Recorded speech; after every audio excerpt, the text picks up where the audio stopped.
Você já se sentiu completamente despreparado para um papel no qual foi colocado de repente? Hoje, vamos mergulhar na fascinante história de Saul, o primeiro rei de Israel.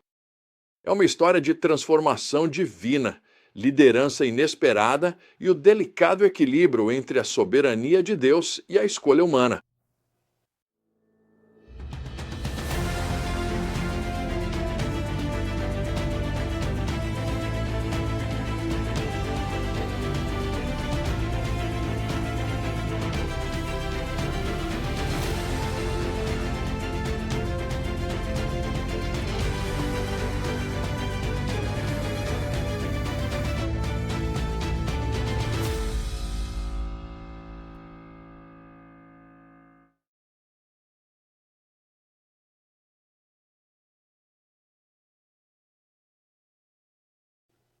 A mensagem principal desta passagem está em 1 Samuel 10, versículo 9.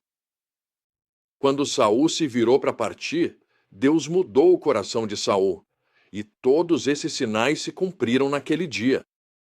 Esse versículo revela uma verdade profunda. Quando Deus nos chama para uma missão, Ele sempre nos capacita para ela, muitas vezes de maneiras que jamais poderíamos imaginar. Vamos contextualizar. Os israelitas exigiram um rei, rejeitando a liderança direta de Deus. Apesar disso, Deus não abandona seu povo. Em vez disso, ele escolhe Saul, um homem simples da tribo de Benjamim, para ser o primeiro rei de Israel. Mas Saul não recebe simplesmente uma coroa e é deixado para se virar sozinho. Deus o transforma de dentro para fora. Quando vemos essa transformação acontecer de forma tão marcante, percebemos isso. Saul se junta a um grupo de profetas e começa a profetizar, levando as pessoas a perguntarem surpresas. Saul também está entre os profetas? 1 Samuel 10, versículo 11.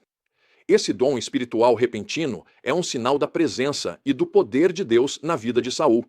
Mas a jornada de Saul rumo ao reinado não é isenta de desafios. Quando Samuel reúne as pessoas para apresentar o novo rei, Saul não está em lugar nenhum.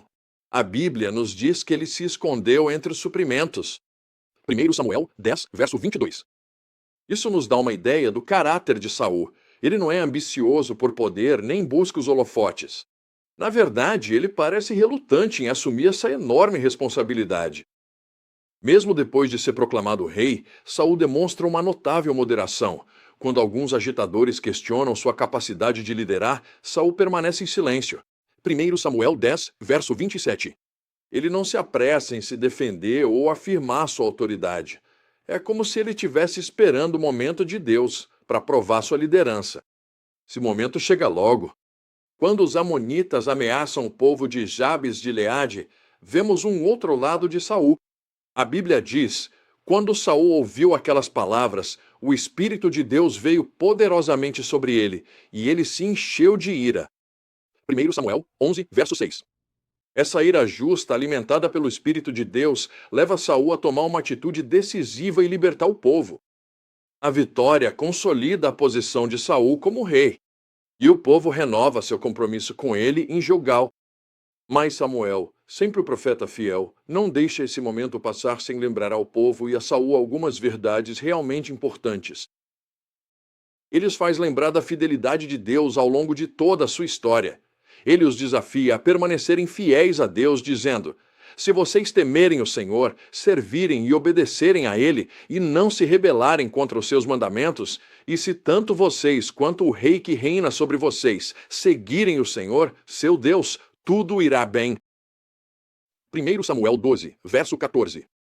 As palavras de Saul ecoam as instruções dadas em Deuteronômio 17 para os futuros reis de Israel. Essas orientações enfatizam a humildade, a dependência da lei de Deus e a importância de não se considerar superior aos outros israelitas. O rei deveria ser um líder servo, dedicado a Deus e ao seu povo. Essa passagem nos ensina várias lições importantes. Primeiro, ela nos mostra que Deus pode usar qualquer pessoa, até mesmo aqueles que se sentem despreparados ou indignos. Saul não buscou a realeza. Deus o escolheu e transformou seu coração para essa missão. Também vemos a importância de esperar pelo tempo de Deus. Saul não teve pressa em se provar. mas esperou o momento certo para assumir seu papel de liderança. Em terceiro lugar, somos lembrados do poder do Espírito de Deus para nos capacitar nas tarefas que ele nos dá. O mesmo Espírito que veio sobre Saul está disponível para todos os crentes hoje.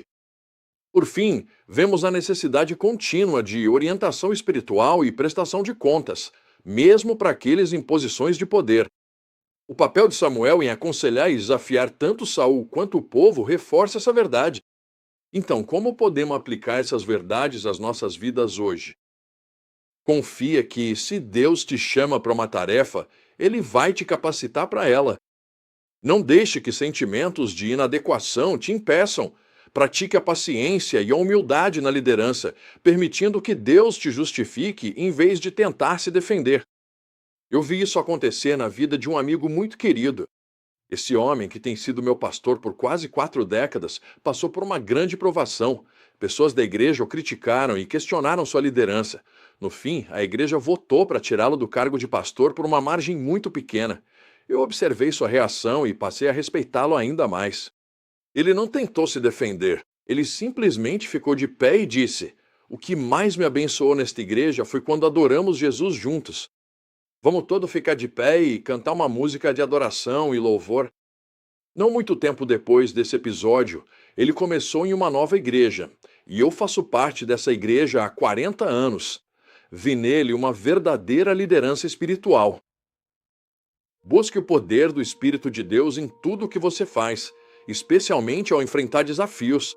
Permaneça aberto a conselhos piedosos e à prestação de contas, independentemente da sua posição ou status. A história da coroação de Saul nos lembra que Deus pode agir poderosamente através daqueles que se submetem à sua vontade, mesmo em circunstâncias menos que ideais. Deus está pronto para transformar o seu coração e te capacitar para tudo aquilo que Ele te chamar para fazer. Sua disposição em dizer sim para Deus, assim como Saul fez, pode ser o começo de uma jornada incrível de fé e liderança.